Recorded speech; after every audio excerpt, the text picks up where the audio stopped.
एक किसान के पास एक बिगैल सांड था। उसने कई पशु सींग मारकर घायल कर दिए। आखिर तंग आकर उसने सांड को जंगल की ओर खदेड़ दिया। सांड जिस जंगल में पहुंचा वहां खूब हरी घास उगी थी।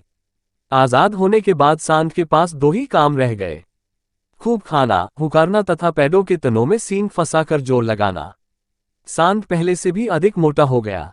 सारे शरीर में ऐसी मांसपेशियां उभरी जैसे चमड़ी से बाहर छलक ही पड़ेंगी। पीठ पर कंधों के ऊपर की गांठ बती बती धोबी के कपड़ों के गट्ठर जितनी बड़ी हो गई। गले में चमड़ी व मांस की तहों की तहें लटकने लगी। उसी वन में एक गीदड़ व गीदई का जोड़ा रहता था जो बड़े जानवरों द्वारा छोड़े शिकार को खाकर गुजारा चलाते थे। स्वयं वह केवल जंगली चूहों आदि का ही शिकार कर पाते थे। संयोग से एक दिन वह मतवाला सांड झूमता हुआ उधर ही आ निकला जिधर गीदड़ गीदई रहते थे। गीदई ने उस सांड को देखा तो उसकी आंखें फटी की फटी रह गईं। उसने आवाज देकर गीदड़ को बाहर बुलाया और बोली, देखो तो इसकी मांसपेशियां, इसका मांस खाने में कितना स्वादिष्ट होगा। आह, भगवान ने हमें क्या स्वादिष्ट तोहफा भेजा है। गीदड़ ने गीदई को समझाया, सपने देखना छोड़ो, उसका मांस कितना ही चर्बीला और स्वादिष्ट हो, हमें क्या लेना।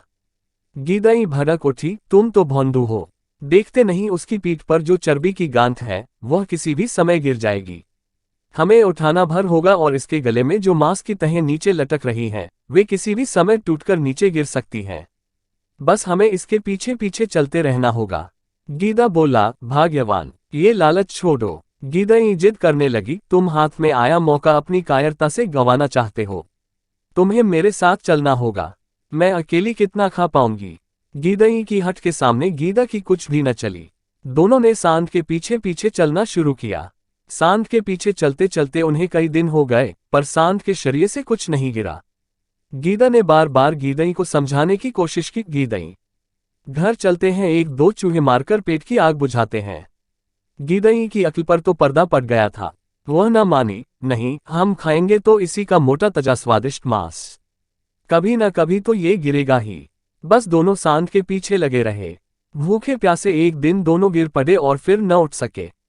सीखा, अधिक लालच का फल सदा बुरा होता है।